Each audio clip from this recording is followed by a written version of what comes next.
All right, Chris, here you go. Here's our notes for this episode. Oh, wow. Whole 3 pages. Yep. Great. We got a whole 3 pages here.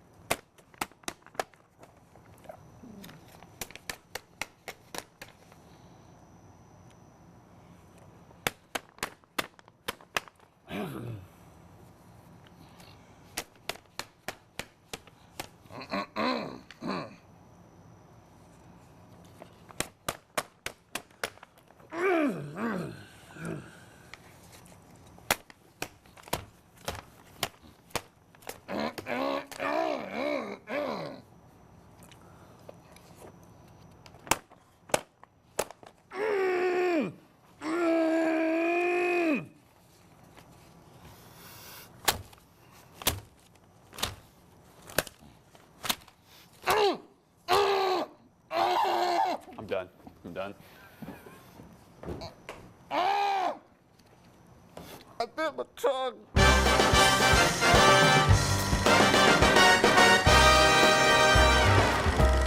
Hey guys, welcome to What to Watch. We're here talking about movies and all things entertainment. I'm Peyton Fretwell. And I'm Christopher Gates, and we have on the docket today, guess what just came out? The Emmy nominations for the 2016 Emmys. season. It's happening. It's like Christmas or, well, Oscars is Christmas, so it's Oscars like is Christmas. Kwanzaa for movies.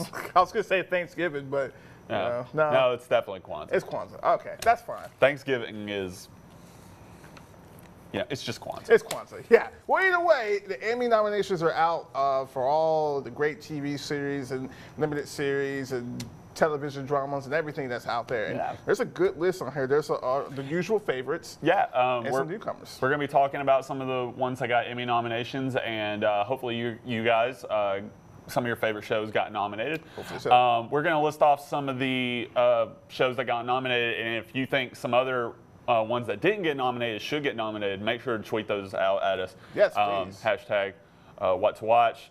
Or hashtag, I don't know how Twitter works. Hashtag. It's hashtag anyway. You can just get to us at WRBL.com. At WRBL What to Watch. But it's also on WRBL.com. Yeah, it's right there. I don't know how URLs and everything works, but I do know we have this list of the shows, and I know how that works. So you want to kick it off first, Peyton? Yeah, we're going to start off with the drama series, the heavy hitters. The Americans getting a first-time nomination. Yes. About time, because I don't personally watch The Americans, but this is one of the shows that gets a lot of critic love. I think they're in their 4th season, or they just wrapped up their 4th season. Yeah, they're just, I think, wrapped it up. And they are always one of the shows that are on these online lists of best shows not Emmy nominated. Yeah. And they're finally getting some love. And they really are getting some love. And it's good because it's actually a great quality FX show. Yeah. I've seen a few episodes. I don't watch the show regularly, but from what I've seen, it is a good show.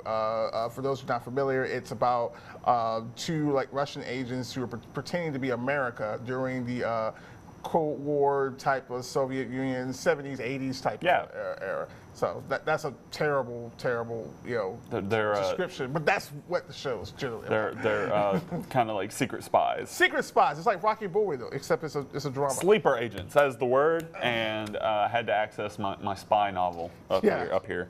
What's next? Next one for Best Drama Series, Better Call Saul. Now, Better Call Saul I do watch, and hopefully you guys are watching it too. Better Call Saul, of course, the sort of prequel to Breaking Bad, which wrapped up a few years ago. But Better Call Saul follows, blanking on his name. Oh my God, his name's not Saul in the show. It was in Breaking Bad. He played Saul Goodman in Breaking Bad. Jimmy McGill. He goes by Jimmy McGill in this show. I know we had a note somewhere. I was like, it's in here somewhere. Yeah, it's not because I make terrible notes. But Jimmy McGill is the lead guy who eventually becomes Saul Goodman. So this show is kind of showing the journey he takes into becoming that persona. Really well made show, really well shot show. A lot of people didn't like the show coming out.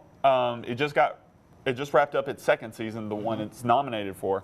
A lot of people didn't like it at first because they were expecting a Breaking Bad-esque show. They were. And it's really a different show. It's a different show, and I like it for that. You don't have to make another Breaking Bad. You can just take the characters and the settings and still make it. Still is a well done show, even though it's not like Breaking Bad. It's still a good show. It's still very character driven, and you don't have to always make a copycat show. So I'm glad to see this show is getting its Emmy nominations as well. Yeah, and we're going to go through some of these. Obviously, we don't have time to go through all of them. But Homeland, of course, got a lot of Emmy nominations.